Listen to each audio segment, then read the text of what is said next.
Tiniyak naman ng Malacanang sa publiko na patuloy nitong tinutugunan ang epekto ng krisis sa Middle East. Kabilang daw dyan ang pag-monitor sa supply ng langis at repatriation sa mga Pilipino. Ang detalye sa Agenda Weekend Report ni Joash Malimban.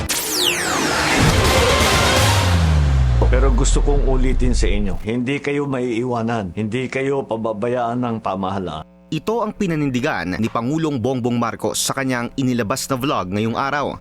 Kasunod yan ng kabi-kabilang protesta dahil sa mga isyong idinulot ng krisis sa Middle East, partikular na sa patuloy na pagtaas ng presyo ng produktong petrolyo. Sa kanyang ulat, pinanindigan ni PBBM na hindi pa ito ang panahon para magtaas ng presyo ng pamasahe. Una na kasing umani ng samot-saring reaksyon ang biglaang pagsuspindi ni PBBM sa inanunsyong fare hike ng Department of Transportation at Land Transportation Office. Piso dapat ang itataas ng pasahe para sa mga traditional jeepney, 40 pesos para sa airport taxis at dagdag na 20 pesos sa base fare ng mga TNVS. Ang naging panawagan ng mga tsuper at mga apektadong sektor, kung hindi itutuloy ang fare hike, suspindihin o pababain na lang sana ang singil na excise tax sa mga produktong petrolyo.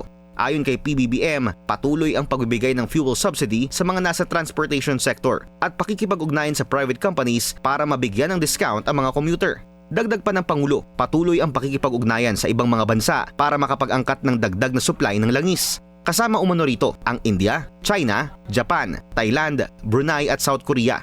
Maganda naman ang naging usapan natin, buti na lang at talagang kinakaibigan natin sila at sila ay handang tumulong sa atin. Ani PBBM, tuloy-tuloy na rin aniya ang repatriation efforts at pagpapauwi sa mga OFW na nais lumikas mula sa mga apektadong lugar ng gera sa Middle East. Paninindigan ng Pangulo, handang maging takbuhan ng pamahalaan para sa mga Pilipinong nangangailangan ng tulong. Para sa Agenda Weekend, Joash Malimban, Billionaire News Channel.